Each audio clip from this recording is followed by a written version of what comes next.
Friends, आप सभी का स्वागत है अपने यूट्यूब चैनल में। अगर चैनल पे नए आए होंगे तो चैनल को जाके सब्सक्राइब कर लें और लाइक शेयर कमेंट करना बिल्कुल ना भूलें। आज लेसन प्लान कौन सा है? लेसन प्लान आज 17 है। 16 लेसन प्लान आप लोग को शेयर कर चुकी हूँ। अगर नहीं देखे होंगे तो जाके देख सकते हैं, उसका प्लेलिस्ट बना दिए हैं। और लाइक ज़रूर कीजिएगा, आप लोग लाइक नहीं करते, सब्सक्राइब भी नहीं करते हैं। तो आज का टॉपिक है अमीबा। इसमें समान उद्देश्य में कम से कम 5 पॉइंट लिखना था। जो आप इसके पहले समान उद्देश्य टॉपिक से पहले आप लोग को तो वो इतना 16-17 लेसन प्लान पे पहुंच गए हैं। फुल लेसन प्लान हम 20 मिनिमम देंगे, मैक्सिमम इससे ज़्यादा भी हो सकता है मिनिमम, लेकिन 20 तो ज़रूर प्रोवाइड कराएंगे प्रभाव। लेकिन जो इसके पहले टॉपिक के पहले आप लोग को इसका क्या लिखना है, तो डेट लिखना है, विद्यालय का नाम लिखना है, कौन सी फिर विषय पढ़ाएं विषय का नाम लिखना है। उस विषय में आपका क्या है, जैसे साइंस तो साइंस में बायोलॉजी, तो वहाँ पे लिखिएगा उप विषय क्या है, जीव विज्ञान। फिर कौन सा क्लास के लिए क्लास लिखिएगा, कौन सा सेशन का था सेशन लिखिएगा। उसके बाद पीरियड लिखिएगा, कौन से पीरियड का था और कितने टाइम का था। उसके बाद आप लिखिएगा टॉपिक, जो कि हम यहाँ लिख चुके हैं, आप लोग देखिएगा। उसके बाद लिखना है समान उद्देश्य, 5 उद्देश्य कम से कम तो लिखना ही है। फिर उसके बाद विशिष्ट उद्देश्य, विशिष्ट उद्देश्य में संज्ञात्मक, क्रियात्मक, बोधात्मक आता है।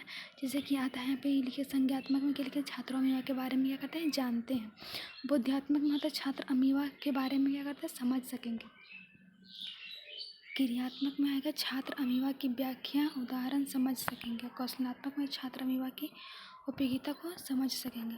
उसके बाद आपके पास सहायक सामग्री क्या क्या होना चाहिए, तो आपके पास सहायक सामग्री, क्लास लेने जा रहे हैं तो उसके लिए आपके पास डस्टर होना चाहिए, चौक होना चाहिए, चार्ट पेपर होना चाहिए, जो कि आप जो पढ़ाने जा रहे हैं उसका फॉर्मेट बना के। आजकल तो अब स्कूल में BPL के थ्रू पढ़ाया जाता है, जो कि बच्चे को ज़्यादा समझ में आए। बच्चे लोग को BPL का मतलब होता है project based learning, project based learning.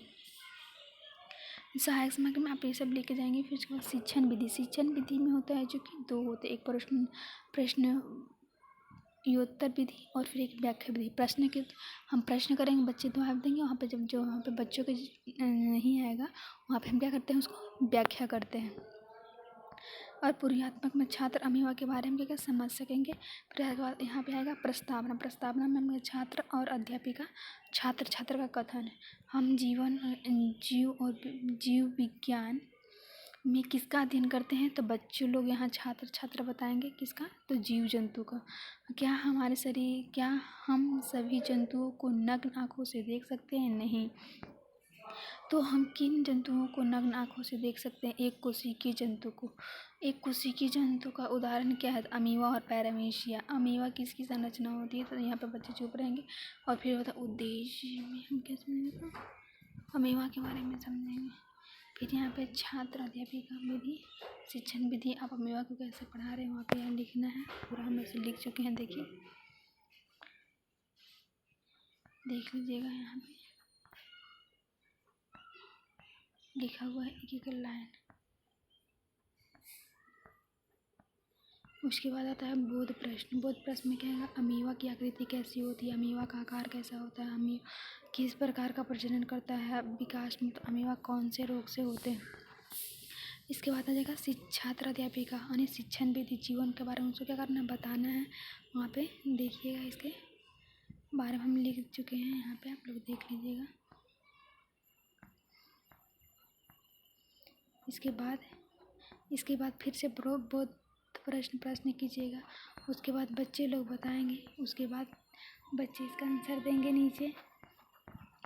फिर उसके बाद क्या पुनरावृत्ति प्रश्न कीजिएगा, पुनरावृत्ति प्रश्न 2-4 कीजिएगा। उसके बाद गृह कार्य दीजिएगा, उसके बाद क्या दीजिएगा, गृह कार्य दीजिएगा। उसके बाद लिखिएगा सुझाव, और सुझाव में 3-4 पॉइंट लिखना है। फिर उसके बाद नीचे आपका सिग्नेचर, फिर आपका प्रिंसिपल का सिग्नेचर, वहाँ का जो टीचर होंगे। Thank you.